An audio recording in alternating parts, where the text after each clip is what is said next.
Perkenalkan, nama saya Yeli Salominoti dengan NIM 1701060085. Nah, pada video kali ini saya dari kelompok 6 akan mempresentasikan materi tentang pencemaran udara. Nah, sebelum itu kita harus tahu mengenai apa itu udara. Nah, udara itu adalah suatu campuran gas yang terdapat pada lapisan yang mengelilingi bumi dan komponen komponen campuran gas tersebut dan tidak selalu konstan. Udara itu secara garis besarnya itu kita tahu bahwa udara itu adalah kumpulan atau campuran gas yang terbanyak adalah nitrogen dan oksigen. Nah, oksigen ini sangat penting untuk mendukung kehidupan makhluk hidup dan memungkinkan terjadinya pembakaran bahan bakar.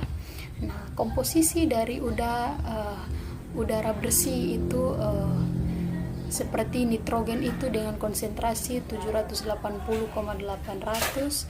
Nah, begitu juga dengan yang lainnya. Nah, selanjutnya itu ada beberapa peraturan pemerintah Republik Indonesia nomor 41 tahun 1999 tentang pengendalian pencemaran udara. Nah, pencemaran udara atau air pollution ini artinya masuknya atau dimasukkannya zat energi atau komponen lainnya ke dalam udara ambien oleh kegiatan manusia sehingga mutu udara ambien turun sampai ke tingkat tertentu yang menyebabkan udara ambien tidak dapat memenuhi fungsinya. Nah, adapun pencemaran udara itu zat yang berada di atmosfer dalam konsentrasi tertentu yang bersifat membahayakan manusia, binatang maupun tumbuhan atau benda-benda lainnya. Nah, sumber dari pencemar udara yaitu dari setiap usaha atau kegiatan yang mengeluarkan bahan pencemar udara, bahan pencemar ke udara yang menyebabkan udara tidak dapat berfungsi sebagaimana mestinya. Nah, ada beberapa jenis-jenis pencemaran udara. Nah, yang pertama yaitu dinamakan partikulat. Nah, partikulat ini di dalamnya ada dustfall, timah hitam, aerosol dan sebagainya. Nah, adapun jenis yang kedua yaitu gas. Nah, gas ini di dalamnya seperti gas CO2, NOx, H2S, SOx maupun hidrokarbon. Nah, jenis yang ketiga yaitu getaran. Nah, getaran di sini merupakan getaran kebisingan. Atas kesempatan yang telah diberikan kepada saya, nama saya Alwin Saputra Pono. Di sini saya akan menjelaskan tentang jenis pencemaran dari udara. Nah, jenis pencemaran dari udara itu adalah partikulat, dustafal, timah hitam, aerosol dan juga sebagainya. Ada juga gas. Nah, yang gas itu contohnya seperti CO2, NOx, H2S, SOx dan hidrokarbon. Energi itu adanya seperti getaran, kebisingan dan juga suhu. Jenis dan karakteristik pencemar udara itu berdasarkan kondisi fisiknya itu seperti contohnya seperti partikulat. Nah, partikulat subklasifikasinya itu seperti solid dan liquid. Nah, pencemarannya itu seperti debu, smoke, foames, fly, ash, mist, and spray. Untuk klasifikasi dari gas itu seperti organik, anorganik. Nah, untuk subklasifikasi dari organik sendiri itu seperti hidrokarbon, aldehid dan juga keton atau organik lainnya. Nah, pencemarannya itu meliputi heksana, benzena, etilena, metana dan juga butana dan butadiena. Nah, formaldehida dan juga aseton. Klasifikasi dari anorganik itu subklasifikasinya itu seperti oksidasi karbon, oksidasi dari sulfur, oksidasi nitrogen dan juga anorganik lainnya. Nah, pencemarannya itu meliputi CO2, SO2, SO3, NO2, NO2O, H2S, HF dan juga NH4.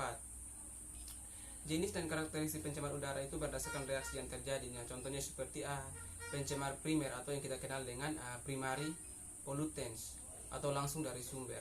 Nah, contohnya seperti partikulat, NOx, CO, SO2 dan seterusnya. Yang kedua, pencemaran sekunder atau yang kita kenal dengan secondary pollutants, terbentuk oleh interaksi kimiawi antara pencemaran primer dan juga pencemaran senyawa-senyawa penyusun atmosfer alamiah. Contohnya seperti NO2, ozon atau O3, peroksiasetil nitrat atau yang kita kenal dengan PAN, asam sulfat dan juga asam nitrat dan lain sebagainya. Demikian penjelasan dari saya. Sekian dan terima kasih. Saya Florida Landang dengan NIM 1701060070. Pada kesempatan ini saya akan menjelaskan materi tentang sumber pencemaran udara beserta dampak dari pencemaran udara itu sendiri. Nah, yang pertama, sumber dari pencemaran udara. Nah, sumber pencemaran udara terdiri dari dua, yaitu sumber alami dan juga akibat aktivitas manusia. Nah, yang pertama, sumber alami yaitu berupa letusan gunung berapi dan juga adanya kebakaran hutan. Nah, yang pertama, letusan gunung berapi. Seperti yang kita ketahui bahwa ketika terjadi letusan gunung berapi, tentunya akan mengeluarkan beberapa gas yang melimpah. Di antaranya ada H2O, karbon dioksida, H2S, sulfur dioksida, karbon monoksida, HF dan juga helium. Nah, di antara semua gas tersebut, sulfur dioksida merupakan pencemar udara yang paling utama karena selain berpengaruh pada kesehatan, sulfur dioksida juga akan menyebabkan anomali cuaca. Kemudian sebuah letusan gunung berapi akan menyemburkan senyawa fluor yang cukup untuk merusak atau membunuh hewan dan melapisi vegetasi dengan abu vulkanik yang ditimbulkan dari letusan gunung api tersebut. Kemudian senyawa fluor cenderung menjadi terkonsentrasi pada partikel abu halus yang dapat dicerna oleh hewan. Nah, yang kedua ada kebakaran hutan. Nah, ada beberapa bahan polutan dari pembakaran hutan yang dapat mencemari udara, yaitu bahan polutan primer seperti hidrokarbon, karbon monoksida, karbon dioksida, senyawa sulfur oksida, senyawa nitrogen oksida dan juga nitrogen dioksida. Kemudian polutan yang berbentuk partikel itu merupakan asap yang berupa partikel karbon yang sangat halus, di mana partikel tersebut bercampur dengan debu hasil dari proses pemecahan suatu bahan. Partikel yang dihasilkan dari kebakaran akan mengganggu pernafasan dan partikel yang konsentrasi tinggi dapat mengakibatkan batuk secara terus-menerus. Kemudian yang kedua, akibat aktivitas manusia. Aktivitas manusia seperti industri, rumah tangga, pertanian, dan juga transportasi serta rokok juga akan menyebabkan pencemaran udara. Kemudian yang kedua ada dampak dari pencemaran udara itu sendiri. Yang pertama, dampak terhadap kesehatan, di mana karbon monoksida akan menurunkan kemampuan darah, kemudian melemahkan penyakit jantung, kemudian pusing, kelelahan, sakit kepala dan juga kematian. Kemudian ada sulfur dioksida akan memperberat penyakit saluran pernafasan, melemahkan pernafasan dan juga iritasi pada mata. Yang berikut hidrokarbon yang akan mempengaruhi sistem pernafasan. Beberapa jenisnya dapat menyebabkan kanker. Kemudian debu, di mana debu ini akan menyebabkan penyakit kanker, kemudian memperberat penyakit jantung dan pernafasan, batuk, iritasi tenggorokan, dan dada terasa tidak enak serta adanya iritasi pada saluran pernafasan. Kemudian ada amonia atau NH3 akan menyebabkan mabuk atau pusing, iritasi mata dan kerongkongan, serta racun yang memiliki kadar tinggi. Kemudian pencemaran udara juga akan berdampak pada kanker kulit, di mana berkurangnya lapisan ozon pada atmosfer akan mengakibatkan meningkatnya radiasi ultraviolet yang akan merangsang penyakit kanker kulit. Kemudian ada bronkitis, di mana gas sulfur dioksida dapat memperlemah gerakan rambut getar pada saluran tenggorokan. Kemudian ada juga iritasi pada saluran pernafasan. Nah, hal ini dapat menyebabkan pergerakan silia menjadi lambat, bahkan dapat terhenti sehingga tidak dapat membersihkan saluran pernafasan. Yang berikut dampak pencemaran udara terhadap lingkungan. Yang pertama, dapat menghambat fotosintesis tumbuhan. Nah, tanaman yang tumbuh di daerah dengan tingkat pencemaran udara yang tinggi dapat terganggu pertumbuhannya dan terjadi rawan penyakit. Kemudian yang kedua,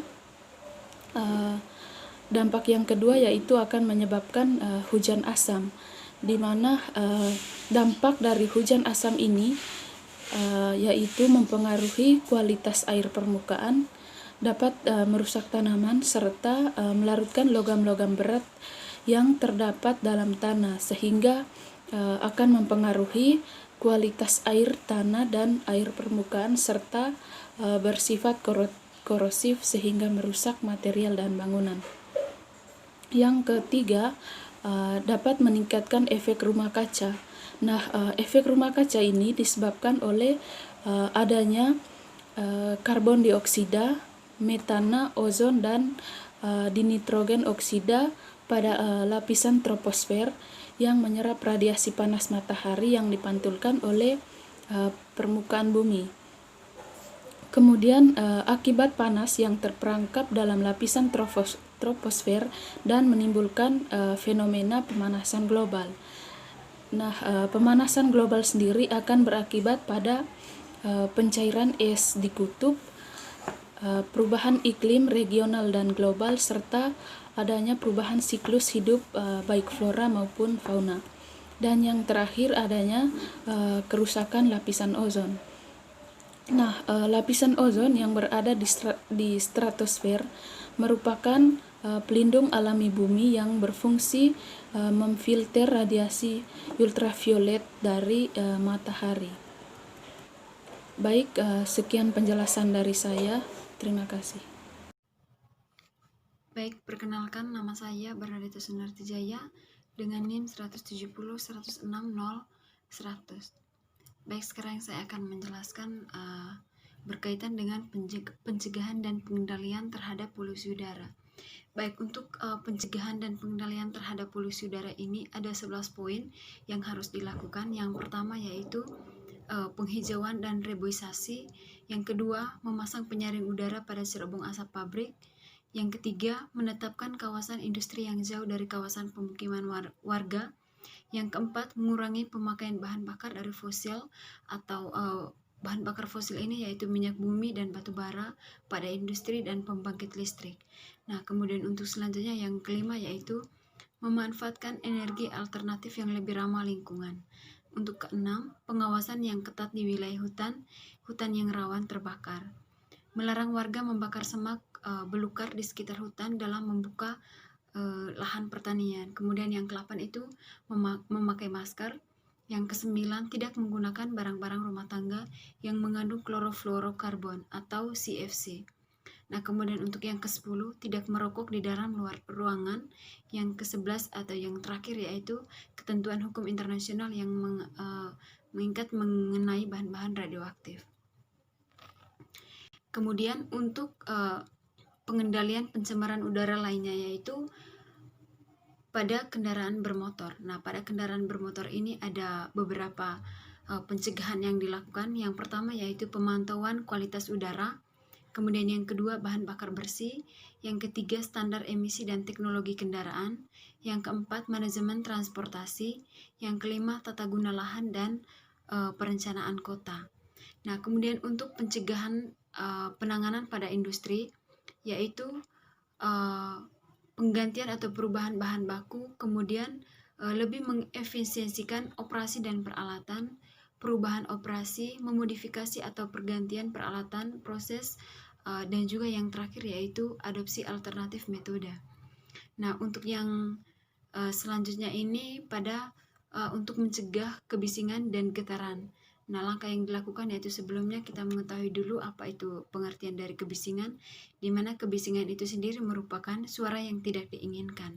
Nah, suara pada waktu dan tempat yang salah. Nah, suara kebisingan ini dapat mengganggu orang-orang di sekitar dan dapat menimbulkan polusi udara apabila terjadi kebisingan dan getaran, misalnya tadi pada kendaraan bermotor. Nah, kemudian gangguan kebisingan ini ada dari berbagai faktor. Yang pertama itu percakapan, pendengaran, psikologis. Nah, pada bagian psikologis ini ada beberapa bagian, yaitu yang termasuk dalam psikologis ini marah, lelah, pusing, dan juga dan sebagainya. Kemudian alat pengukur pada gangguan pada kebisingan ini yaitu pada kebisingan yaitu sound level meter, dan untuk getaran itu sendiri yaitu ada vibratometer. Nah, kemudian untuk pengendalian dan pencegahan kebisingan ada beberapa tahap yang dilakukan. Yang pertama, mengurangi getaran dari sumber timbulnya suara, membuat pondasi mesin dan peredam suara. Nah, untuk yang kedua yaitu menutup atau mengurangi sumber suara dengan cara penggunaan peredam suara pada telinga dapat menurunkan 20-25 dBA. Nah, kemudian untuk yang pengendalian dan pencegahan kebisingan yang terakhir yaitu melembahkan intensitas suara. Pemasangan dinding penyekat dengan ketebalan tertentu dapat menurunkan 20-35 dBA. Sekian dan terima kasih. Oke, baik, selanjutnya saya Rini Betty akan menjelaskan mengenai perundangan dan peraturan. Di Indonesia sudah terdapat begitu banyak perundangan dan juga peraturan yang ditetapkan pemerintah mengenai pencemaran lingkungan. Nah, tujuan dibuatnya perundangan dan peraturan-peraturan ini yaitu agar memberi kendali atau memberi kontrol kepada masyarakat dalam melakukan pencemaran terhadap lingkungan. Oke, di sini yang pertama yang akan saya jelaskan yaitu mengenai peraturan umum tentang pencemaran lingkungan. Dalam Undang-Undang Nomor 32 Tahun 2009 menjelaskan tentang pencemaran lingkungan hidup. Undang-Undang 32 Tahun 2009 tentang pelindungan dan pengelolaan lingkungan hidup bertujuan untuk melindungi NKRI dari pencemaran atau kerusakan lingkungan hidup, mewujudkan pembangunan berkelanjutan hingga antisipasi isu lingkungan global. Undang-Undang Nomor 32 Tahun 2009 tentang perlindungan dan pengelolaan lingkungan hidup yang mengakui bahwa lingkungan hidup yang baik dan sehat adalah hak yang harus diperoleh warga negara. Selanjutnya, peraturan yang kedua yaitu Peraturan Pemerintah Nomor 41 Tahun 1999 tentang pengendalian pencemaran udara. Tujuan dibuatnya peraturan ini yaitu sebagai pengendali kepada masyarakat dalam melakukan pencemaran terhadap udara. Selanjutnya, Peraturan Menteri Negeri Lingkungan Hidup Nomor 12 Tahun 2010. Dalam peraturan ini menjelaskan tentang pedoman pengendalian pencemaran udara di daerah. Nah, teman-teman, untuk peraturan umum di sini terdapat begitu banyak peraturan umum yang telah ditetapkan.